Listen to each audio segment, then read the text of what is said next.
Coucou, c'est Victor. Comme un poisson dans l'eau, c'est un podcast indépendant, gratuit à écouter et sans publicité. Mais c'est pas gratuit à produire. Ça me demande de l'argent, mais surtout énormément de travail qui n'est pas rémunéré. Alors si vous pensez que Comme un poisson dans l'eau apporte quelque chose de positif et que vous voulez qu'on puisse continuer à déconstruire le spécisme ensemble, j'ai besoin de votre soutien. Vous pouvez aller sur la page Utip du podcast, dont le lien est en description, et établir un don mensuel ou faire un don ponctuel. Vraiment, même 1 euro, ça me fera très plaisir. Et si vous donnez tous 1 euro, ou même plus, j'aurai vraiment de quoi faire grandir le podcast. Un immense merci aux tipeuses et tipeurs pour votre soutien. Et sinon, une autre super façon de soutenir le podcast, c'est de le partager sur les réseaux, d'en parler autour de vous et de laisser des étoiles sur Apple Podcast et Spotify. Allez, sans plus attendre, c'est parti pour l'épisode.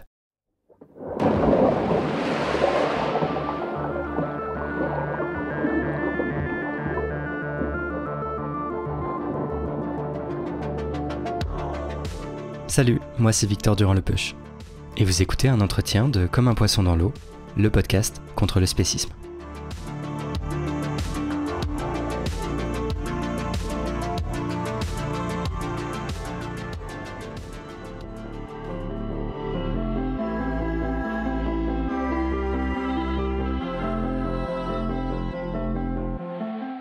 Essentiellement, dans Comme un poisson dans l'eau, on essaye de comprendre pourquoi on tue ou on laisse souffrir d'innombrables individus d'autres espèces. Et on se demande aussi parfois comment faire pour réduire ces souffrances en allant vers un monde moins spéciste. Et la tâche est tout simplement gigantesque. Même avec les meilleures intentions du monde et beaucoup d'énergie militante, on n'est pas toujours sûr de bien faire les choses. Et même on peut parfois se sentir démuni, en l'absence de certitude qui nous assurerait de pouvoir améliorer les choses significativement pour les autres animaux. La façon dont je vois ça, c'est qu'on est sur un terrain de guerre. La guerre que les humains livrent contre les autres animaux. Il y a des victimes partout autour de nous. Les morts continuent de s'accumuler bien plus vite qu'on ne peut les secourir. On est trop peu de personnes à pouvoir aider. Et cela impose de faire des choix difficiles, même impossibles, et qui seront nécessairement insuffisants. Dans de telles situations, la chose à faire qui permet de sauver le plus de personnes, c'est le triage. Ce que font les médecins en situation de guerre ou en cas de catastrophe. Chaque vie compte, et c'est pour ça qu'il est impératif de prioriser, en fonction de ce qui sauvera le plus de personnes, en allouant les ressources et les énergies au meilleur endroit. Et justement, il y a un mouvement qui prend très au sérieux cette importance de l'efficacité, pour réduire au maximum les souffrances. C'est l'altruisme efficace, l'AE de son petit nom. Je reçois pour en parler Tom Brie-Chevalier, doctorant sur les enjeux économiques et environnementaux des protéines alternatives, et en particulier de la viande cultivée. C'est aussi le créateur du blog et de la chaîne YouTube Pagur Meca. C'était le cofondateur de la première antenne de l'altruisme efficace en France, à Sciences Po en 2015. C'est aussi un ancien employé et désormais bénévole à Altruisme Efficace France. Et il a donné cette année un cours sur l'altruisme efficace avec Antonin Broye à l'université Paris Sciences et Lettres.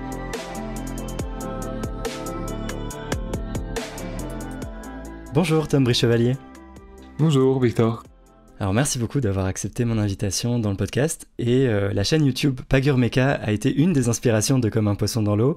Donc avant de commencer, j'encourage les auditoristes à aller écouter les épisodes de votre podcast.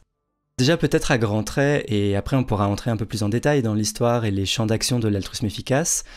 Mais globalement donc qu'est-ce que c'est l'altruisme efficace en fait ? Ouais, donc l'altruisme efficace c'est un mouvement social et philosophique qui cherche à réfléchir aux meilleurs moyens d'avoir un impact positif sur le monde et de les mettre en œuvre. Donc en fait, c'est un peu vague, ça va un peu tout et rien dire comme ça. On peut un peu essayer de décomposer ce que je viens de dire. Donc réfléchir rationnellement aux meilleurs moyens.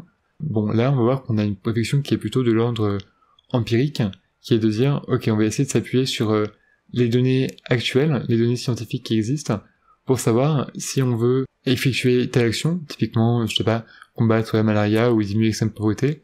Bon, que nous dit la littérature scientifique sur la manière la plus efficace de réduire l'extrême pauvreté. Donc ça, c'est la partie réfléchir rationnellement, plutôt d'ordre empirique, même si évidemment un peu normatif là-dedans, on pourra creuser ça plus tard. Et donc après, la deuxième partie, donc au meilleur moyen d'avoir un impact positif sur le monde, ou de faire le bien, on pourrait dire aussi, même si c'est un peu galvaudé comme terme. Là, on voit qu'on est plutôt dans l'ordre du côté normatif, à savoir, ça veut dire quoi en fait, faire le bien, avoir un impact positif sur le monde, c'est quoi? auprès de qui on va avoir un impact positif. Est-ce que c'est auprès des humains qui vivent aujourd'hui? Est-ce que c'est auprès des générations futures? Auprès des animaux? C'est des réflexions qu'on doit se poser quand on parle d'avoir un impact positif sur le monde. Enfin, ça va pas de soi, en fait, ce qui est bien ou n'est pas bien. Donc c'est un peu aidant, en fait. C'est, d'une part, réfléchir à cette question-là. En fait, c'est quoi aider? Qui on veut aider, etc. Et une fois qu'on a bien délimité notre objectif, de qui on veut aider et de quelle manière, on se dit, ok, que nous dit la littérature scientifique sur le sujet pour parvenir à cet objectif, et donc pour être le plus efficace possible. Justement, j'ai l'impression que c'est ce qui fait un peu la particularité de l'altruisme efficace, c'est le côté efficace, parce que l'altruisme, c'est un peu propre à tous les mouvements sociaux qui s'engagent pour faire du bien, pour faire le bien. Ouais, tout à fait. Ce qui peut paraître un peu bizarre, je pense que beaucoup de gens, à tort ou à raison, et parfois à raison, se méfient un peu en fait de ce qui va être la recherche d'efficacité, qu'on va associer à une sorte de productivisme déplacé, alors que dans la E, c'est clairement revendiquer cette efficacité.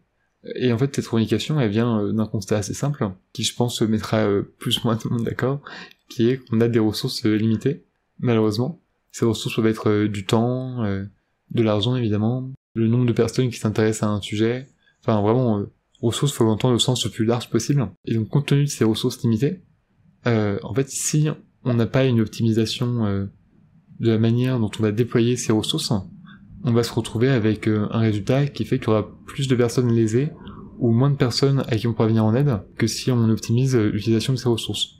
Typiquement, si j'ai, 100 unités de ressources, et qu'avec ces unités, je peux soit sauver 5 personnes, soit 10 personnes, je pense que, dit comme ça de manière aussi abstraite, ça paraît assez logique qu'on veut aider les 10 personnes.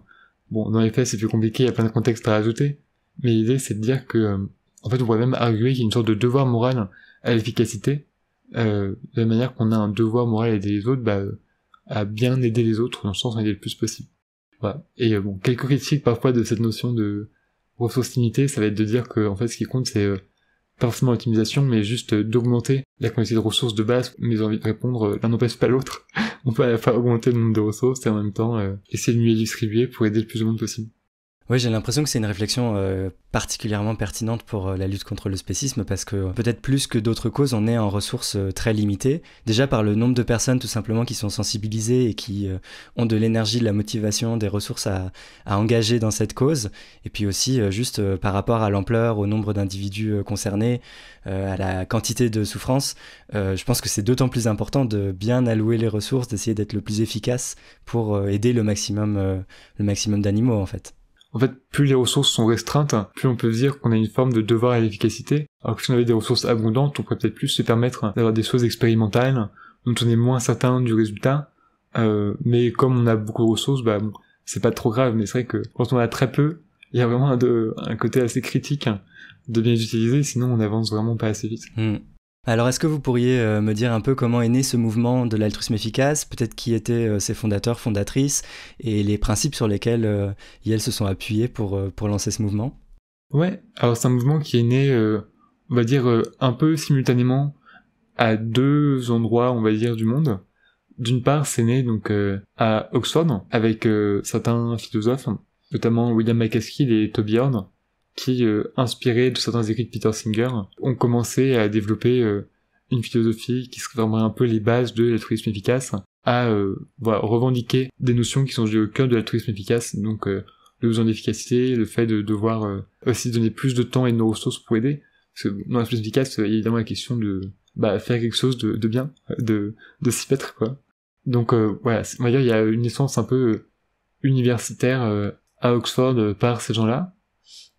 Et en même temps, aux États-Unis, on a du côté de San Francisco, il me semble, donc deux hommes dont j'ai oublié le nom, qui étaient avant dans le consulting et qui se disent nous on aimerait bien donner de l'argent à des ONG, mais en fait on n'a aucune idée de lesquels sont vraiment les plus efficaces, et les comparateurs qui existent en ligne nous paraissent ne pas avoir des critères très pertinents pour évaluer l'efficacité de ces ONG. Donc en fait ils ont vu un peu ce besoin-là, parce que il y a un peu l'idée, je pense qu'on a beaucoup et qui est assez pour le coup, je pense légitime, que beaucoup d'ONG font, malgré les bonnes intentions, pas forcément du super boulot, ça parce que c'est plus compliqué que ce qui est pensé. Enfin, on va dire l'exemple un peu caricatural, ça va être des étudiants qui vont construire un puits dans X pays africains, alors qu'ils ont aucune compétence pour construire un puits ou une école, que ça a coûté cher de faire aller-retour jusque dans tel pays.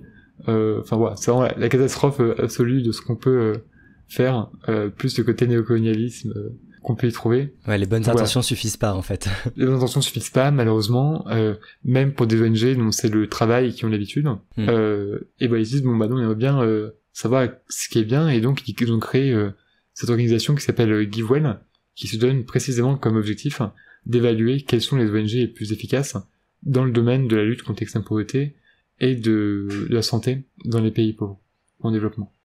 Et ça va commencer un peu à créer un écosystème autour de ces deux pôles qui vont finir par se rencontrer. Et à la fin des années 2000, début des années 2010, se crée officiellement ce mouvement de l'altruisme efficace avec la création du Center for Effective Altruism. Et de là vont naître pas mal d'organisations qui vont s'affilier au mouvement, comme Gain What We Can, qui propose aux gens de faire une pledge, on pourrait dire une promesse en français, à vie, pour donner une partie de leurs revenus.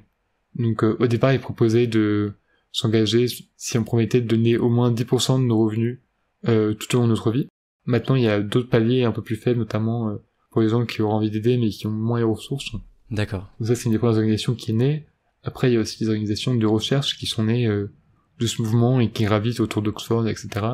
Et voilà, aujourd'hui, on a pas mal d'organisations qui sont directement affiliées à l'altruisme efficace parce qu'elles sont nées du mouvement ou parce qu'elles l'ont rejoint après, en reconnaissant son intérêt ou en tout cas en voyant comment ça pouvait leur apporter, soit d'organisations qui, bien qu'elles ne soient pas directement affiliées à l'AE, peuvent être assez proches dans certains de ces principes ou vont être soutenues par l'AE parce qu'on pense qu'elles font du bon boulot par ailleurs, même si elles ne se revendiquent pas de l'AE.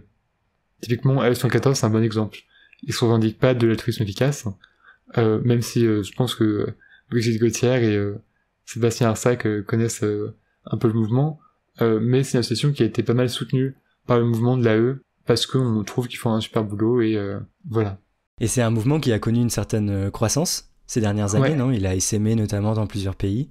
Ouais, c'est un mouvement qui a grandi très rapidement depuis plus de 10 ans. J'ai pas de chiffres en tête sur le nombre de personnes ou d'organisations aujourd'hui qui s'en revendiquent, mais c'est clairement implanté dans beaucoup de pays.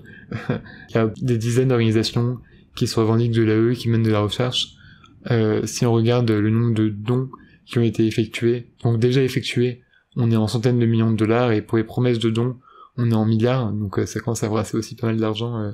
Ça commence vraiment à peser dans certaines décisions qui sont faites et dans certaines recherches. Ouais, ça a bien grandi, et je pense que ça va continuer à bien grandir avec les risques que ça peut avoir aussi.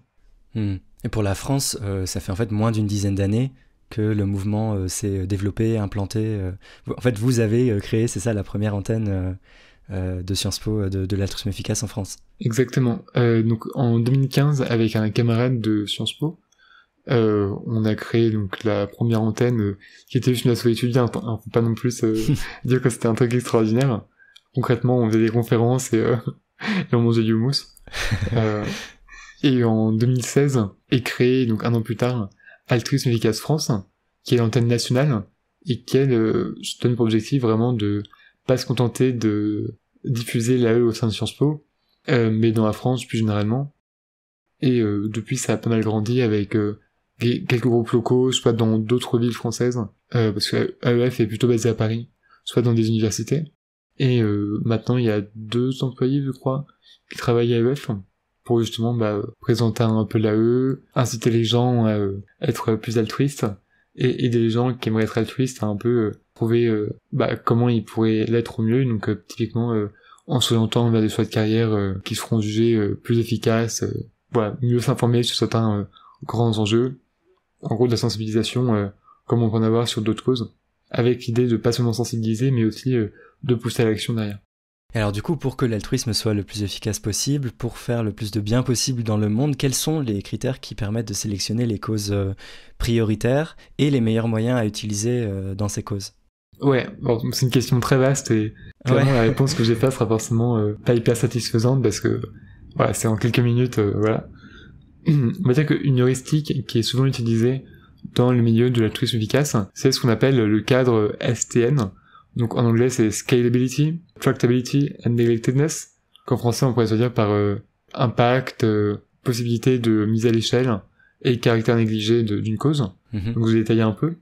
Donc la scale, enfin impact, échelle, bah c'est tout simplement en fait combien d'individus sont affectés par un problème et à quel point c'est grave.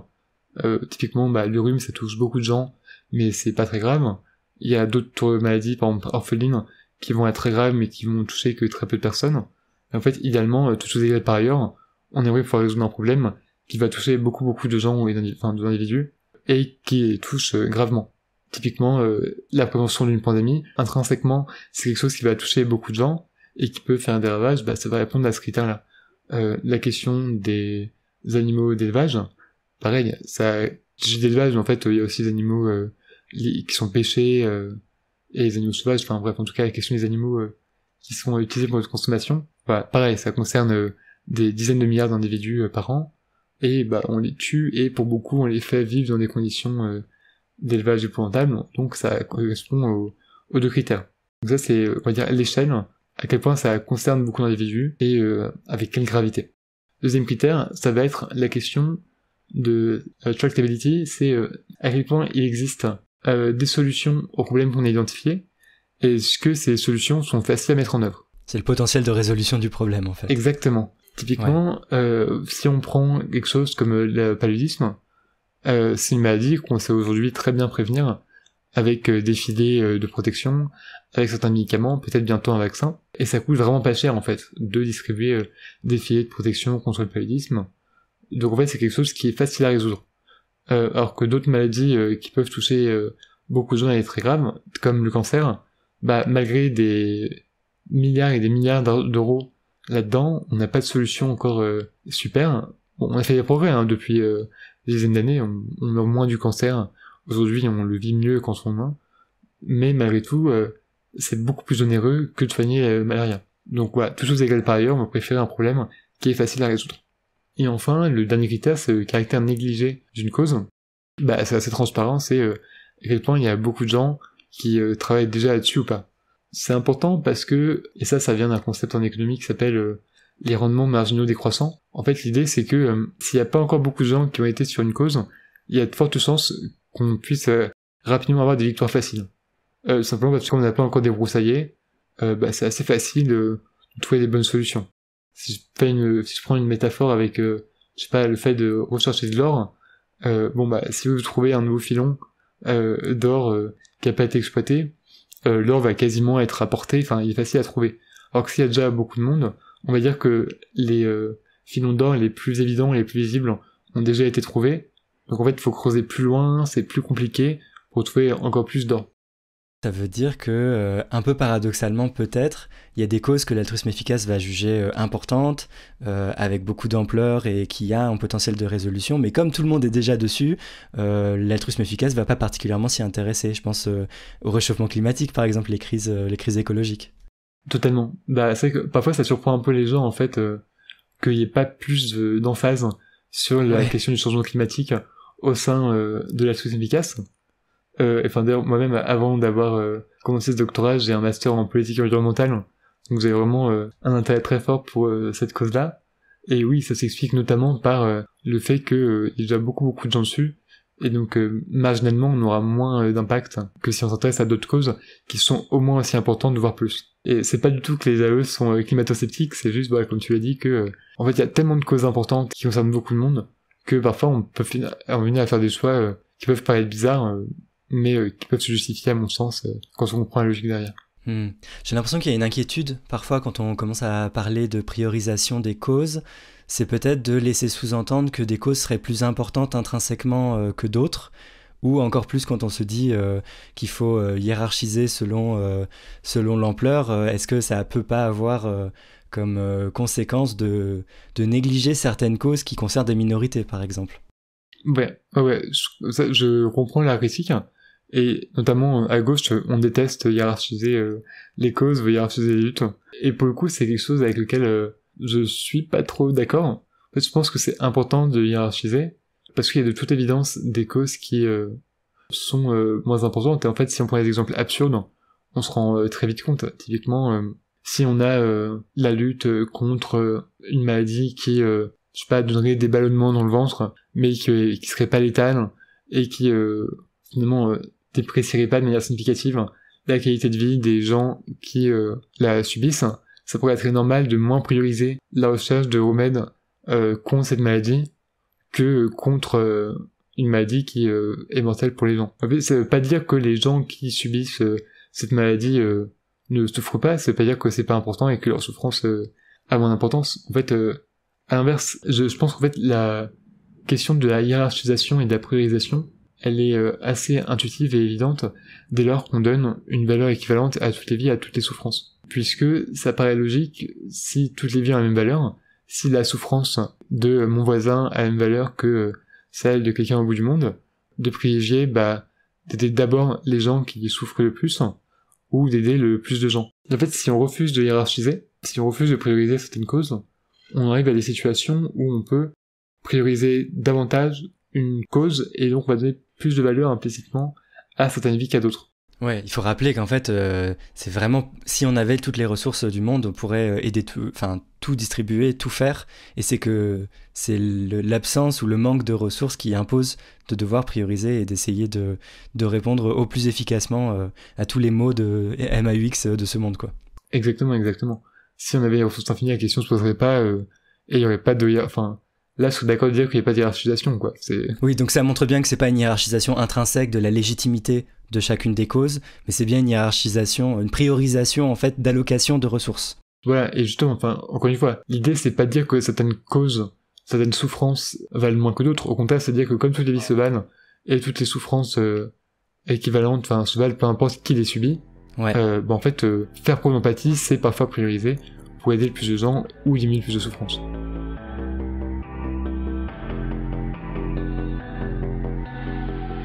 Alors du coup, à partir de ce principe de devoir prioriser certaines causes dans l'allocation des ressources, quelles sont les causes qui sont retenues par l'AE, que l'AE considère, donc l'AE, l'altruisme efficace, considère comme les plus prometteuses et pour lesquelles le mouvement investit du temps et des ressources?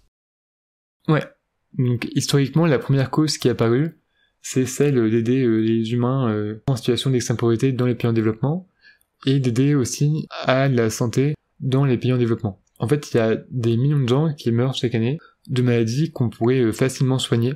Et quand je dis facilement, ça veut dire soit qu'on pourrait les prévenir avec juste un simple vaccin, soit qu'on pourrait soigner pour quelques dizaines d'euros. Une des causes prioritaires, ça a été la lutte contre la malaria, qui est une maladie qui fait des centaines de milliers de morts par an, qui est facile à prévenir. Il y a aussi, du coup, la supplémentation par rapport à certaines déficiences nutritionnelles, qui était facile à complémenter avec juste quelques suppléments qui coûtent une misère et qui évitent des complications graves au niveau de la santé. Donc c'est la première cause, on va dire vraiment santé et pauvreté globale. Assez vite, une deuxième cause qui est apparue et qui est pas très étonnante quand on sait que l'altruisme efficace a été en partie inspirée par Peter Singer et par l'utilitarisme, ça va être la cause animale et notamment la question de la souffrance des animaux d'élevage. Et la diversité des causes est encore plus grande. Il y a des causes plus récentes, relativement plus récentes. Exactement. Il y a une troisième grande partie de causes dans l'AE qui sont plus récentes comme tu l'évoques, qui sont toutes les causes liées au long terme. Parfois on dit long-termisme en anglais et en français. Il y a plusieurs manières de voir les choses. Le long-termisme court, ça va être de dire en gros, il y a des catastrophes qui peuvent arriver assez rapidement et qui auront un impact énorme sur l'humanité et on veut les prévenir. Typiquement, ça va être prévenir la prochaine pandémie. On peut très bien le voir avec une optique assez court-termiste quand même.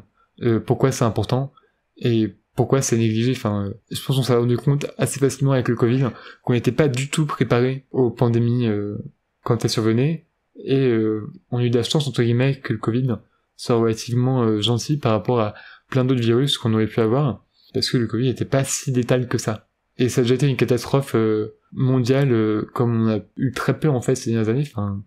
J'ai plus le décompte officiel du nombre de morts du Covid, mais c'est des millions. Je sais pas si on a franchi à des dizaines de millions, mais en tout cas c'est absolument colossal.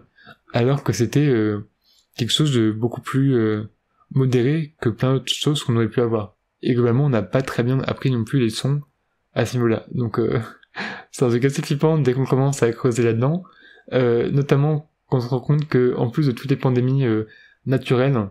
Il y a plein de pandémies man-made qui pourraient voir le jour, soit à cause d'une erreur de manipulation dans un laboratoire, soit même par des individus malveillants en fait. Aussi avoir la question, ça je connais un peu moins, de tout ce qui va être risque lié à l'intelligence artificielle. Je vais pas trop développer parce que c'est pas mon domaine d'expertise, mais en gros ça va correspondre à la manière dont à la fois l'IA, d'ailleurs dès aujourd'hui, peut aboutir à plein d'effets très négatifs, et notamment si vous connaissez les de la chaîne Science for All, qui travaille beaucoup sur comment les algorithmes peuvent avoir plein d'effets très négatifs sur la santé mentale, sur l'aggravation du racisme, sur plein de choses, ne serait-ce que sur en fait la suggestion de nos loisirs et des vidéos YouTube qu'on va regarder. En fait, il y a une vidéo que j'aime bien, qui parle de l'algorithme de YouTube, qui dit qu'en fait, si l'algorithme était différent, s'il décidait de favoriser les vidéos sur le climat, sur les causes qui sont importantes, plutôt que de favoriser des vidéos conspirationnistes comme c'est aujourd'hui le cas, en fait, plein de gens se retrouvaient confrontés à des vidéos qui, a priori, pourraient les amener à faire beaucoup plus de bien que ce à quoi ils sont confrontés aujourd'hui. Donc ça, c'est la partie long-termiste, enfin, la partie un peu court-termiste de l'IA. Et donc après, il y a la partie, on va dire, long-termiste assez fort, de plus grand long terme, qui a un peu l'idée philosophique sous-jacente de dire que, en fait, la plupart des humains qui vont exister dans l'histoire de l'humanité, ils vont naître dans le futur. On a des bonnes raisons de penser qu'aujourd'hui, on est encore qu'au début de l'histoire de l'humanité, et donc potentiellement, il y a des centaines de milliards d'humains qui vont vivre dans les années à venir. Et donc, on a peut-être un devoir moral de faire en sorte que l'humanité survive, pour qu'il y ait plein d'individus qui continuent de vivre des vies agréables plutôt qu'un univers silencieux et vide, et que en fait c'est cet intérêt des générations futures, il y aura tellement d'humains qui vont vivre dans le futur que peut-être que la priorité c'est de s'assurer que tous ces humains qui vont vivre de bonnes vies. Et donc là encore ça va aussi pas mal se recouper avec des causes de long-termistes courts ou de faible long-termisme, comme la prévention des pandémies, etc., parce que si une pandémie détruit toute l'humanité, on voit que c'est pas très bon signe pour les humains futurs. Idem pour le risque nucléaire, qui est aussi pas mal considéré par l'altruisme efficace. Et dans l'IA, par contre, les considérations peuvent être un peu différentes à ce niveau-là. Ça, c'est vraiment beaucoup plus récent, cet aspect vraiment sur, on va dire, le très long terme. C'est un aspect dans lequel moi, je me reconnais un peu moins de l'AE. Et en fait, d'ailleurs, il n'y a pas de problème à pas se reconnaître dans tous les aspects de l'AE. On peut penser que c'est un cadre analytique qui est très intéressant et pertinent, et utilisé que pour les causes qui nous semblent les plus pertinentes au sein de l'AE ou même en dehors de l'AE. Enfin, on peut très bien se dire, je prends ces outils, je les applique à ma cause et balaye du reste. Ouais, le fait de faire attention aux causes négligées fait qu'on va souvent être surpris des causes dont s'empare l'AE, et ça va peut-être paraître contre-intuitif initialement, mais il y a souvent des bonnes raisons derrière. Et d'ailleurs, c'est un peu une particularité de ce mouvement social qui ne part pas d'une cause particulière, ce qui est en général le cas des mouvements sociaux, mais il inverse un peu la causalité, il réfléchit plutôt quelles sont les causes dans lesquelles on peut être efficace, et du coup les causes retenues par l'altruisme efficace évoluent au fil des années et au fil de l'évolution de la pensée, voire de l'évolution des découvertes empiriques sur les différentes causes.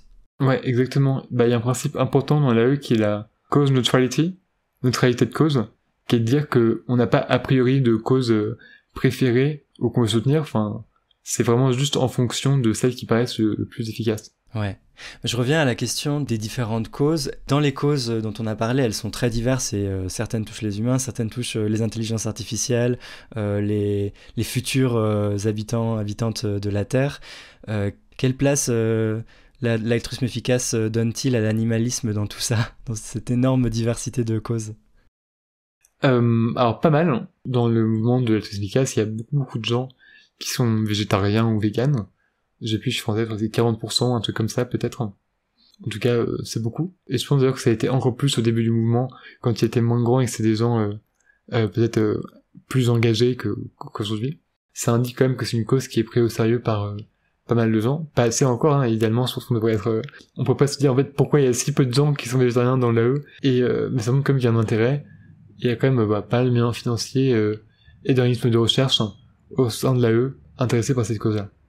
Donc l'altruisme efficace notamment avec une inspiration de la théorie du bien-être et utilitariste, arrive aux mêmes conclusions que c'est hyper important de diminuer la souffrance animale et qu'en plus c'est très facile à faire.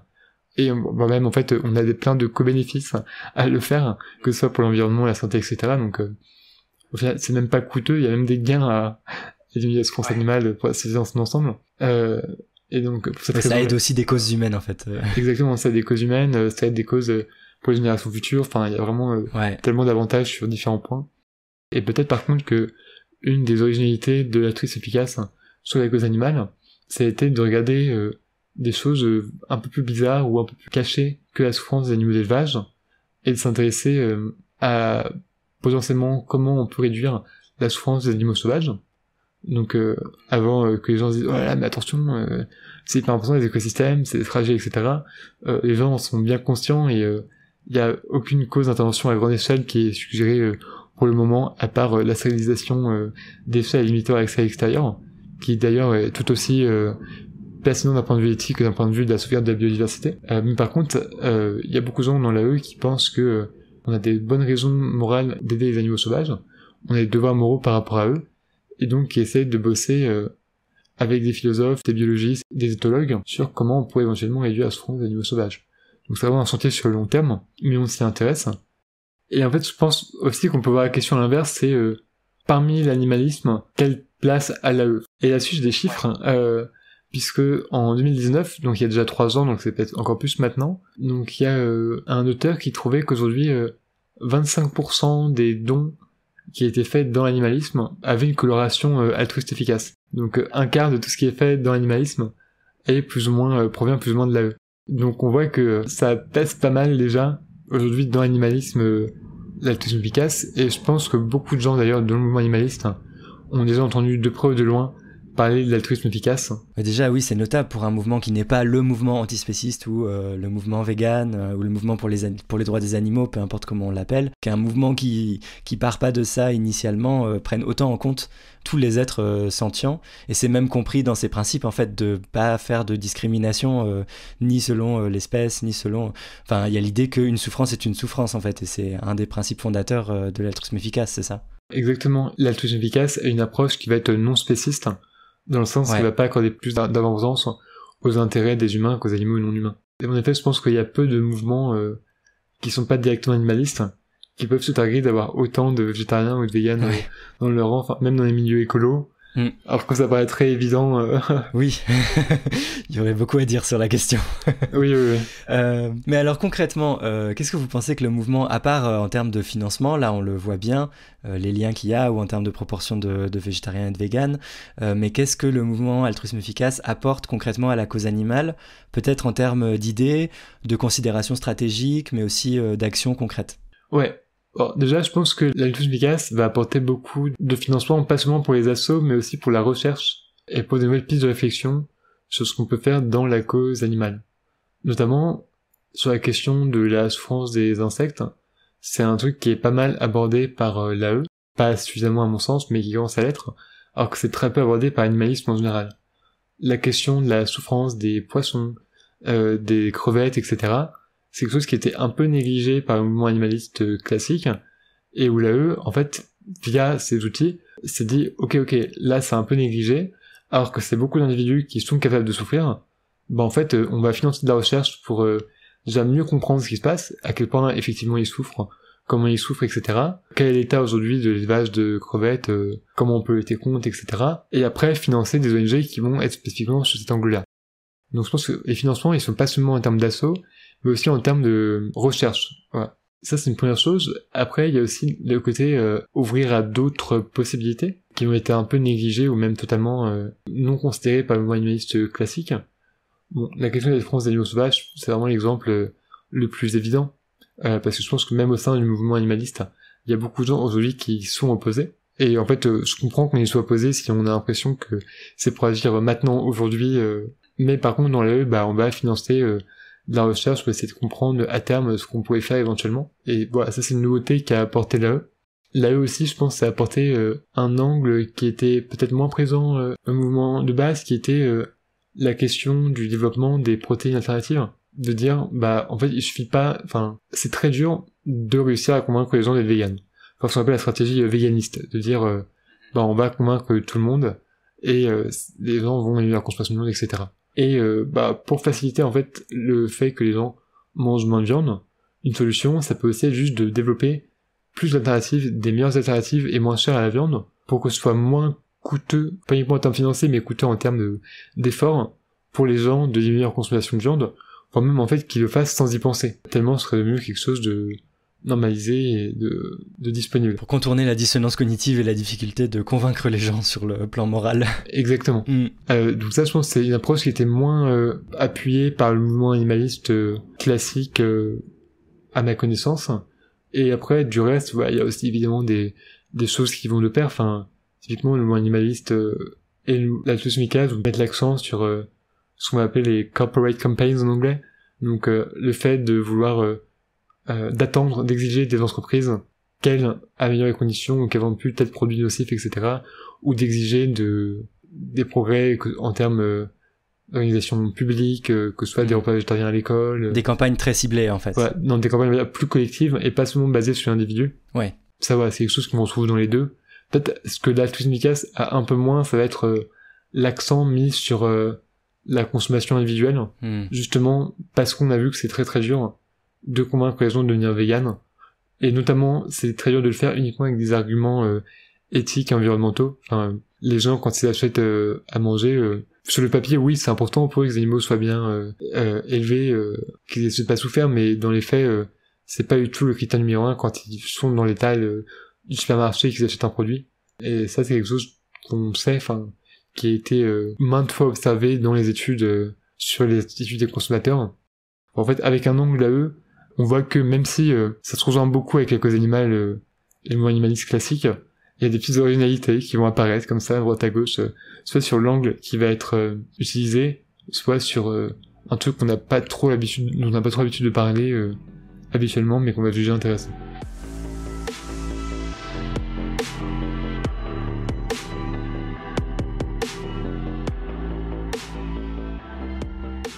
Alors, on a vu un mouvement très divers, un mouvement en constante évolution, et une des questions qui se posent, c'est le lien réel ou supposé de ce mouvement avec l'utilitarisme. Ouais, historiquement, l'altruisme efficace, il a été pas mal inspiré par l'utilitarisme, et aujourd'hui, quand on demande aux gens dans le mouvement, on va dire leur approche en éthique, en philosophie morale, avec lesquels ils sont la plus proches, il y a une majorité de gens, mais pas tous, qui vont se dire plutôt utilitaristes. Et après, il y a pas mal de courants ou de sous-divisions ensuite, et notamment, dans l'AE, on trouvait beaucoup à un moment d'utilitaristes négatifs. C'est pas la majorité, mais en tout cas, ils sont plus représentés qu'ailleurs. Et l'utilitarisme négatif va être notamment concentré sur la question de la souffrance, uniquement de la souffrance. Typiquement, là où un utilitariste classique va viser à maximiser le bien-être, un utilitariste négatif va plutôt chercher à minimiser la souffrance. Et ça peut ne pas donner lieu aux mêmes conclusions. Mais il n'y a pas que des utilitaristes au sein de l'AE, et je pense que, et il y a des travaux d'ailleurs dans l'AE qui vont dans le sens que, en fait, avec n'importe laquelle des grandes théories morales, on va dire classiques, donc déontologisme, éthique de la vertu, utilitarisme, on peut arriver à des conclusions qui, d'une part, nous disent que, on doit essayer d'avoir un impact positif sur le monde, et que, en fait, on peut avoir une forme de devoir d'efficacité pour, en tout cas, des bonnes raisons d'être efficace pour faire le bien. D'accord. Mais il y a quand même une affinité, en fait, c'est ça, entre l'idée d'être le plus efficace possible dans son altruisme et l'idée utilitariste qu'il faut maximiser le bien-être, peu importe les détails un peu des différentes sous-théories, c'est ça? Oui, je pense qu'il y a à la fois donc juste ce biais historique, entre guillemets, puisque l'AE est né au sein de philosophes qui avaient un background plutôt utilitariste, et en effet, l'approche utilitariste, elle est assez compatible avec la manière de raisonner de l'AE. Ouais, parce que tout le vocabulaire de l'altruisme efficace va être basé sur la souffrance, donc réduction de souffrance et augmentation de plaisir, plutôt que sur des théories morales qui mobiliseraient plus des concepts comme la justice, les droits, l'égalité. Ouais, tout à fait, oui, ça je pense que c'est pas faux de le dire. Et d'ailleurs, c'est aussi, je pense, une des raisons pour laquelle on peut avoir besoin de gens avec d'autres approches de philosophie morale qui viennent dans l'AE, pour éviter, d'un point de vue épistémique, d'être trop limité par une seule approche. Et je pense que d'autres théories morales auraient beaucoup apporté épistémiquement à l'altruisme efficace pour éventuellement mettre en lumière des angles morts que peuvent avoir les aveux très utilitaristes. D'accord. Et donc le mouvement est très accueillant, en partie pour cette raison-là, aux gens qui se revendiqueraient peu utilitaristes et qui seraient intéressés par le...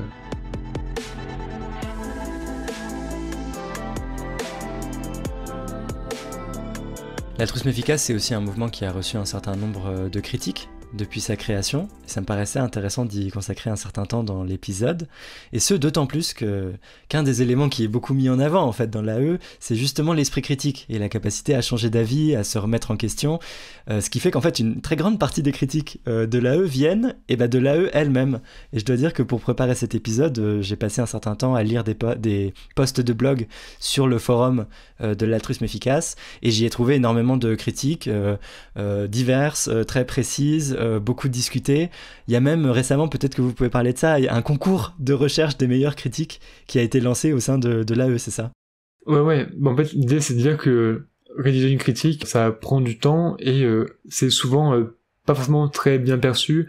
Ou en tout cas, les bénéfices de rédiger une critique sont assez faibles parce que socialement, ça apporte souvent pas grand-chose. Enfin, pas toujours. Hein. Parfois, en fait, les gens, ça l'inverse. Hein. Quand un mouvement est suffisamment développé et suffisamment connu, il y a des gens qui peuvent gagner en statut social à le critiquer. Ouais, et je pense que c'est un peu commence à apercevoir maintenant, mais de manière générale, en tout cas, faire une bonne critique détaillée qui implique de bien comprendre ce qu'on critique, ça prend beaucoup de temps pour des bénéfices assez faibles, et donc en fait, il faut créer des incitations à ce que ces bonnes critiques existent, pour récompenser les gens qui vont prendre le temps de le faire, et aussi pour permettre à des gens qui n'auraient pas eu les moyens de faire des critiques, parce qu'ils n'avaient pas le temps de mettre des heures alors que ils ont besoin d'argent à côté pour lire, etc. Il y a plein de raisons sous-jacentes à la philosophie de ça, donc en tout cas de créer des incentives pour que des critiques de qualité de l'AE émergent. Et donc oui, il y a eu un concours qui a été organisé par le Center for Effectual Altruism, avec plus de $100,000 je crois de prix qui a été distribué à plusieurs critiques. Et il y a un truc dans l'AE qui s'appelle le Red Team, l'équipe rouge. Il y a un tag d'ailleurs là-dessus sur les forums qui va correspondre à toutes les critiques de l'AE. Enfin, en gros, c'est jouer pour l'équipe adverse, quoi. Alors peut-être qu'on peut prendre dans l'ordre quelques objections et vous pourrez me dire pour chacune, déjà dans quelle mesure elle vous paraît pertinente, ou est-ce que, parce qu'il y a peut-être aussi des mauvaises critiques, ou des critiques pas légitimes, et peut-être aussi ce que l'AE a fait pour la prendre en compte, ou pas, si c'est pas le cas. Alors la première critique que j'avais en tête, c'est l'idée que l'AE est un peu un mouvement élitiste. Déjà, ça vient, il y a beaucoup de réflexions philosophiques, très techniques, ça demande un niveau de spécialisation assez poussé. C'est beaucoup des universitaires qui réfléchissent à ces questions-là, ou au moins des gens qui ont fait des études parfois assez longues. Il y a une forme de jargon aussi qui s'est développée au sein de l'AE qui peut être très excluant quand on connaît pas, et surtout quand on débarque en fait dans le mouvement. Et il y a aussi la question d'un manque de diversité interne. Il faut rappeler que c'est quand même un mouvement qui a été créé par un groupe d'hommes blancs anglophones de classe moyenne sup et très diplômés. Donc ça a peut-être un impact aussi. Ouais. Je pense que c'est une critique qui est tout à fait valide, qui est importante à bien des égards, et notamment, je pense, d'un point de vue épistémique, en fait. C'est l'idée, je pense que vous connaissez les auditeurs de standpoint theory, de dire que l'épistémie du point de vue, de dire que certaines personnes, de par leur expérience de vie singulière, et les choses qu'ils vivent peuvent avoir un avantage épistémique important pour parler de certaines choses. De manière générale, je pense que la diversité, c'est quelque chose qui a de la valeur d'un point de vue épistémique, et l'AE ne déroge pas. En même temps, c'est assez logique par rapport à la manière dont il s'est construit, reste élitiste. Je dis assez logique parce que, dans un premier temps, le mouvement a pas mal ciblé les étudiants dans les grandes écoles, avec l'idée que c'est des gens qui auront beaucoup de pouvoir à l'avenir, que ce soit un pouvoir financier, politique, etc. En fait, en ciblant les gens qui auront du pouvoir plus tard, ces gens, individuellement, auront plus de chances de faire une différence que si on ciblait des gens qui ont moins de pouvoir politique, financier, etc. Donc ce que vous dites, c'est que c'est quand même une stratégie assumée qui découle de l'impératif d'être efficace. En fait, oui et non. Enfin, on veut pas être élitiste pour rester entre gens, on va dire... de grandes écoles, classes moyennes plus, etc. Enfin, c'est pas, ça se veut pas excluant par principe. Et je pense que il y a beaucoup de gens de l'AE qui disent, mais attendez, ok, c'est bien de faire ça, mais il nous faut aussi plein d'autres profils qui ont leurs valeurs, et on a besoin d'artistes aussi, on a besoin de techniciens qui ont des compétences hyperactives pour faire plein de trucs, en gros, plein de compétences peuvent être très pertinentes pour faire du contenu ou des actions efficaces. Donc c'est des gens qui disent ça, mais disons que sans de volonté explicitement élitiste, de fait des canaux de recrutement principaux du mouvement, notamment au début, ça change un peu. C'est pas étonnant qu'on se retrouve avec ce profil aujourd'hui, qui je pense est à déplorer et à corriger, mais ça vient pas d'une volonté de club, mais juste de l'idée de dire à choisir entre cibler les gens d'une fac dont je sais que beaucoup deviendront au niveau des statistiques soit influents politiquement, soit très riches, ou une fac où les gens auront des emplois avec moins de pouvoir politique, ça peut poser c'est de plus intérêt à favoriser les premiers que les seconds. Ça peut donner l'impression d'être un peu horrible comme ça, un peu bizarre. Mais je pense aussi que c'est parce que à gauche notamment, on a un peu du mal avec le pouvoir en général et l'argent aussi qui fait partie du pouvoir, et qu'on voit ça comme quelque chose d'un peu mauvais. Enfin, en gros, parce que ça peut pervertir, ou parce que le pouvoir, on tient souvent à s'en éloigner, quoi. Il y a quelque chose d'un peu impur là-dedans, et qu'on n'a pas du tout l'AE, en fait. Enfin, l'AE assume très clairement de dire, en fait, si on veut changer le monde, il faut du pouvoir.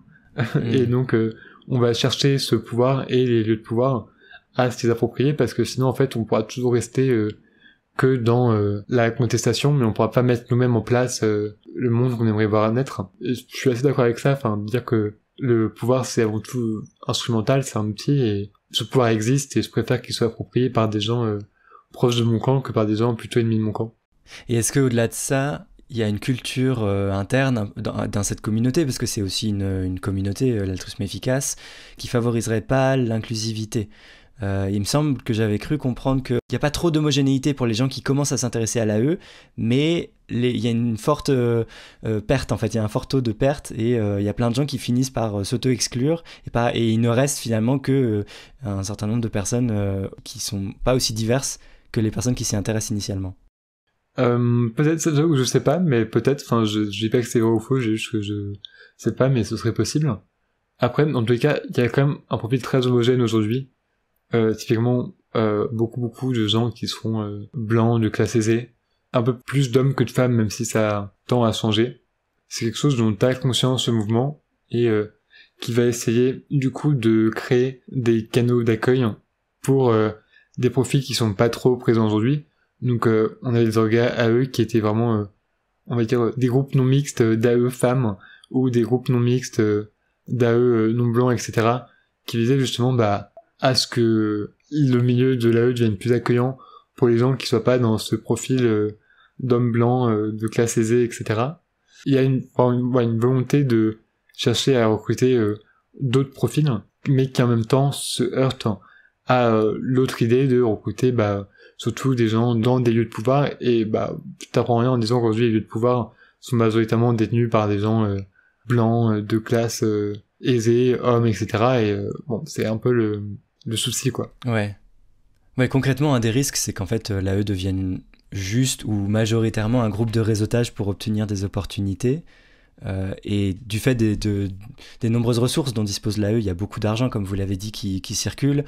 Il y a des startups associatives qui sont lancées par des personnes qui en général sont dans les réseaux de l'altruisme efficace, et qui se font connaître et qui se font reconnaître leurs valeurs, mais qui du coup ont un intérêt à participer à l'altruisme efficace pour pouvoir avoir de l'argent pour lancer une asso. Ouais, ça je pense que c'est quelque chose qu'on peut voir, notamment maintenant que l'AE a plus de moyens. C'est-à-dire que au départ, l'AE, c'est un mouvement qui a été fauché parce que c'était tout récent, et c'est ça. Et donc, les gens qui s'intéressaient à l'AE n'y allaient pas en se disant l'AE pourra m'aider à monter tel projet, etc. En fait, c'était plus en gros, moi je vais donner mes ressources à des causes AE, mon temps, etc. Et je pense que comme le mouvement a plus de ressources, maintenant il y a des gens qui peuvent voir l'intérêt, en fait, juste de soit feindre l'intérêt pour l'AE, soit avec un intérêt sincère, mais du coup qui voit comment l'AE peut les aider, et puisque l'AE recrute dans les lieux de pouvoir, ça risque de favoriser ces gens-là. C'est des comportements opportunistes, en fait, et pas vraiment altruistes. Ouais, et en fait c'est le souci d'avoir l'idée c'est que avant, pour être à tout efficace impliqué de donner 10% de ses revenus et d'être végétarien, ce serait un signal coûteux qui serait difficile à atteindre en fait. Ouais. Tu vas pas être végétarien et donner tes revenus juste pour faire semblant et avoir des aides de l'E par la suite. Enfin, c'est trop coûteux si t'es pas sincère dans ta démarche. Ouais. Et donc, quand le fait que l'AE s'ouvre plus et recrute plus de gens, ça fait que l'engagement dans l'AE ne requiert pas de faire autant de sacrifices qu'avant. Oui, ça peut amener des gens à s'y intéresser de manière plus opportuniste. Bah ouais, l'AE c'est encore jeune, c'est un moment qui évolue. Peut-être que le moment va se dire, bon bah en fait, faut qu'on mette des signaux plus coûteux de ce que ça veut dire d'être dans l'AE pour éviter que des gens opportunistes ou qui ont mal compris l'AE ou qui, pour une raison, sont pas vraiment liés au mouvement, qui s'en revendiquent et qui le détournent en quelque sorte les efforts, la sincérité et les ressources du mouvement. Il y a une critique qui est assez proche de cette question-là, mais qui touche plutôt à... Alors maintenant, l'AE a beaucoup d'argent, et c'est la question d'où vient cet argent, en fait. Et du coup, implicitement, c'est la place de la philanthropie dans ce mouvement, donc le fait, toutes les fondations de bienfaisance, typiquement la fondation Bill Gates, par exemple. Il y avait Estiva Reus, donc une des figures de l'antispécisme en France, qui avait écrit un fascicule dans les cahiers antispécistes sur l'altruisme efficace, et qui parlait de philanthrocapitalisme, donc elle le décrivait comme l'interdépendance, en fait, entre l'essor du capitalisme et l'essor de la philanthropie, et aussi une certaine culture d'entreprise commune entre le big business d'un côté et les fondations qui détiennent des milliards en capitaux. Et c'est quelque chose qu'a assumé l'altruisme efficace, de faire appel, d'essayer d'influencer et d'obtenir de l'argent de la part de ces grandes fondations capitalistes. Ouais. En fait, je pense qu'il y a plusieurs choses qui peuvent être vraies à la fois. On peut penser que les milliardaires ne devraient pas exister, dans le sens où personne ne devrait pouvoir être aussi riche, tout en se disant que bah maintenant qu'ils ont de l'argent, autant leur prendre et l'utiliser pour faire des choses cool plutôt que d'acheter des yachts. Ouais. Et McCaskey, qui est une des figures de proue du mouvement, il est très clair là-dessus en fait, que pour lui, les milliardaires ne devraient pas exister et qu'il faut leur prendre tout leur argent quoi. Il y a une petite interview qui est assez marrante où il en parle, où en gros il me semble qu'il est invité sur un plateau de télé, sur un talk-show, et le présentateur lui dit mais est-ce que vous pensez pas qu'en fait c'est pas à nous petites gens de faire des dons et donner l'argent de faire des trucs, mais c'est aux gens qui ont beaucoup de sous et de pouvoir, et dire ah si nous on doit donner 10% mais ils doivent donner 99% quoi. Ok. Et moi je suis d'accord avec ça en fait, de dire que idéalement il devrait pas y avoir de milliardaires, et en fait faut pas qu'on légitime les milliardaires. En fait faut pas que l'AE serve de conscience morale ou de stratégie de communication, de relations publiques des milliardaires pour se faire bien voir. Oui, c'est facilement récupérable. En fait, voilà. Ils donnent un peu une petite proportion de leur argent pour des causes très louables, et donc ils peuvent continuer en fait à légitimer leur action délétère par ailleurs. Voilà, je pense que l'AE, faut pas que l'AE participe à ça, même si on pourrait noter par ailleurs que en fait, il y a pas que l'AE qui permet de faire ça. Enfin, n'importe quel milliardaire qui a une fondation peut le faire, et y compris dans des fondations qui n'ont que peu d'impact ou bien ils se fichent totalement d'efficacité. Enfin. Oui, mais peut-être que la question précise que ça pose, c'est un peu une forme de complaisance qui découle peut-être de l'intérêt. Vous le dites, c'est assumer le fait de rechercher l'argent là où il est parce que c'est là où est le pouvoir et c'est ce qui permet de faire du bien. Mais du coup, est-ce que ça implique pas d'avoir une certaine forme de complaisance envers les ultra-riches pour les convaincre, pour mieux les convaincre de donner leur argent dans des causes efficaces? Je pense que c'est quelque chose auquel il faut être vigilant. Qu'en fait, cette complaisance, elle peut peut-être être permise si quelqu'un s'engage à donner au sein de sa vie 99% de ses sous. Mais que tant que les milliardaires font pas des efforts colossaux, et par colossaux le mot est encore faible, on ne doit pas être complaisant, et surtout on doit faire très attention à ce que on se puisse se permettre de continuer à critiquer les actions menées par ces milliardaires. Notamment je pense à Bill Gates qui à mon sens a peut-être pas assez été critiqué par le mouvement parce qu'il a fait des trucs cool, notamment contre la malaria, et du coup on se dit c'est cool, il fait être cool, et c'est peut-être du coup pas assez permis de critiquer sur d'autres trucs moins cool qu'il a fait. Ça, je pense, cette vision là-dessus, et j'espère que le mouvement l'est, et je pense que le mouvement peut l'être quoi qu'il arrive. Mais oui, vigilance là-dessus, et après pareil, les risques aussi d'un point de vue épistémique, ne pas se laisser influencer par ce que vont faire les milliardaires, parce qu'ils sont dans notre poche, et se dire qu'en fait, il y a peut-être d'autres moyens plus efficaces que d'aller chercher l'argent des milliardaires, et on risque d'avoir un biais de se dire que c'est un moyen efficace, alors que, et pas être ouvert à d'autres approches plus critiques, et voilà. Il y a un enjeu de rester ouvert à ces critiques-là. Donc, pour répondre à ta question, oui et non. Oui, je pense que c'est une bonne critique, dans une certaine mesure, et je pense qu'il y a clairement des choses auxquelles il faut faire attention. Mais encore une fois, je tendance à penser aujourd'hui que je préfère que les milliardaires utilisent leur argent pour l'AE que pour d'autres choses, y compris des yachts ou quoi que ce soit, genre racheter Twitter. Ouais. Et plus largement, cette question en fait du capitalisme, ça me donne une transition toute trouvée pour une autre objection qui a été adressée à l'AE depuis ses tout débuts, c'est la question de ne pas suffisamment mettre l'accent sur le changement systémique. Et particulièrement vers les débuts de l'AE, il y avait une forte insistance sur la stratégie du earning to give, donc aller dans des postes à haute rémunération pour pouvoir en reverser une partie dans des causes efficaces, et aussi une plus grande insistance sur ce que les individus peuvent faire plutôt que sur peut-être des changements plus institutionnels. Ouais, alors juste je vais tempérer un peu ce que tu viens de dire. Donc le earning to give, ça a été une stratégie qui a été suggérée au sein de l'AE au début et qui l'est encore un peu aujourd'hui, mais ça n'a jamais été la stratégie principale suggérée. L'idée c'est juste de dire, en fait, si vous êtes confortable à mener une carrière qui fait gagner beaucoup d'argent et que c'est un peu un de vos buts dans la vie, en fait, si vous vous engagez à donner beaucoup d'argent, ça peut servir à financer plein d'autres trucs et ça peut être cool. Typiquement, si vous hésitez entre faire un taf pas très bien payé dans une asso ou gagner 6 fois ça, en fait, allez gagner 6 fois ça, et comme ça, en donnant, vous pouvez permettre de payer 3 fois le poste que vous auriez pu prendre sinon. Je sais pas si tu vois ce que je veux dire. Ouais. Donc, c'est une stratégie qui a été préconisée pour certains profils très particuliers et pas dans l'absolu. Par contre, ce qui est vrai, c'est que l'AE n'a pas assez, je pense, et je suis pas seul à le penser, beaucoup de gens dans l'AE le disent aussi, et des critiques de l'AE le disent aussi, n'a pas été assez intéressé par les changements plus systémiques, notamment parce que il peut y avoir un biais, je pense, de dire que c'est plus simple d'évaluer une action qui est pas systémique qu'une action systémique. Enfin, par principe, c'est facile d'évaluer si tel médicament est plus efficace que tel autre. C'est difficile de savoir si c'est plus efficace de renverser le capitalisme ou de faire tu vois, c'est comment tu l'évalues. Enfin, c'est et comme c'est plus dur à évaluer, on va pas se jeter dessus et on va un peu le déconsidérer. Les actions systémiques en général. Je pense que c'est un peu en train de changer, pas assez. Je pense que l'AE devrait plus s'impliquer dans le changement systémique.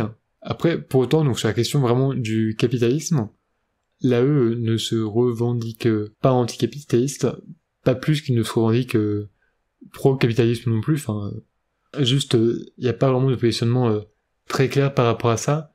Et je pense que, à moins qu'une majorité de gens dans l'AE soient convaincus, d'une part, que on peut mettre fin au capitalisme, et d'autre part, que l'alternative qui naîtra de la mise en œuvre du capitalisme sera nécessairement meilleure, et qu'on a une bonne certitude dessus, il y a peu de chances que l'AE se revendique anticapitaliste. Mais malgré tout, il y a des gens qui font...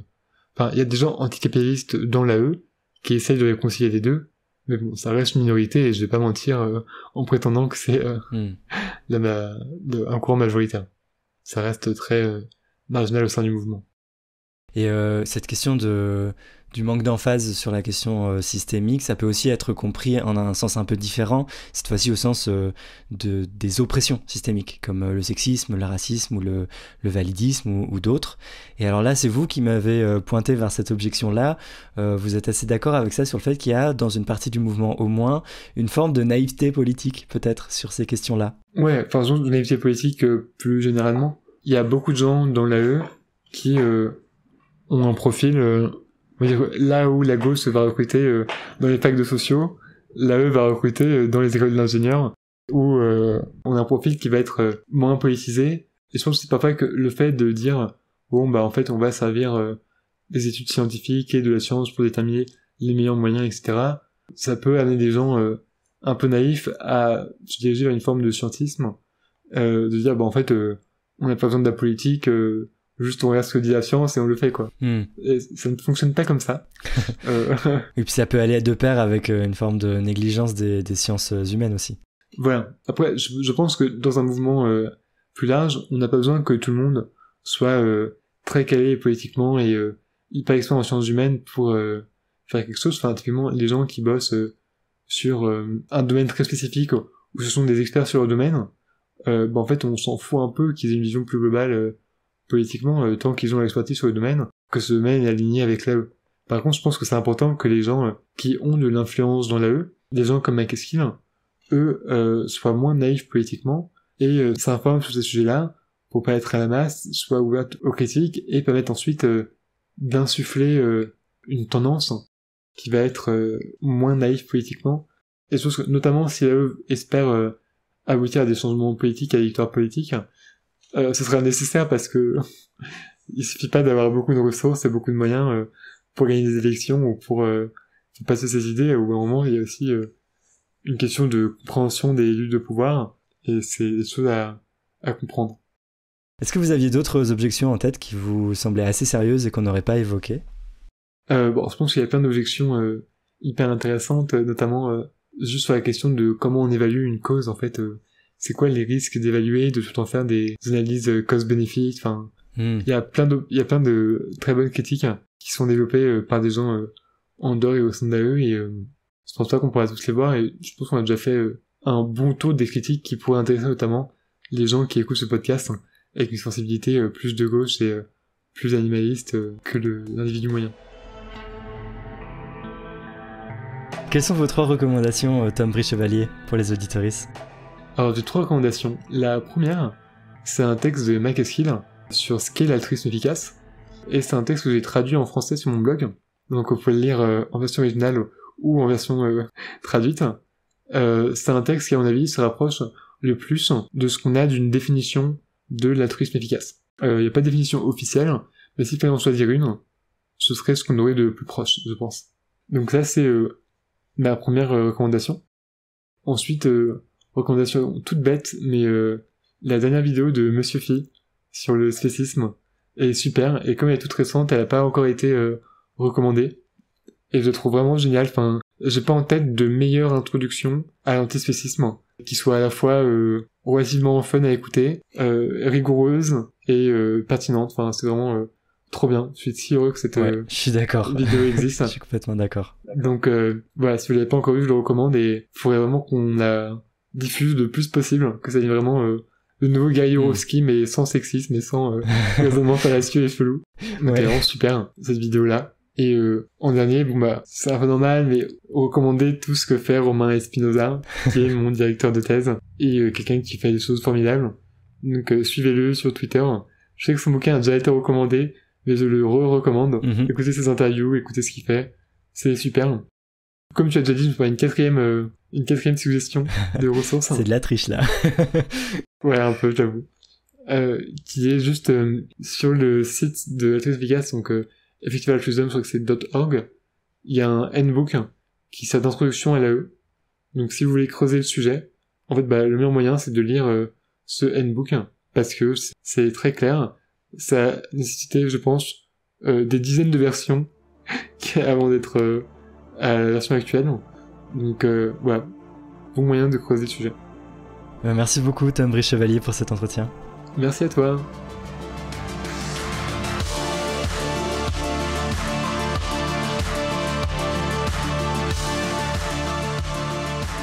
Tout le monde au sein du mouvement animaliste n'est pas forcément convaincu par l'approche que propose l'altruisme efficace, mais le but de Comme un poisson dans l'eau est aussi d'offrir un espace pour ce type de débat et de réflexion, et pour donner à entendre des perspectives diverses sur la question du spécisme. N'hésitez donc pas à me dire ce que vous en pensez sur les réseaux, ça m'intéresse toujours beaucoup. Vos retours après le dernier épisode ont été incroyables. C'est un de ceux qui a été le plus partagé et commenté, et j'ai reçu de nombreux messages privés vraiment très touchants. Merci beaucoup d'être là, et pour votre soutien. À dans 2 semaines, bisous.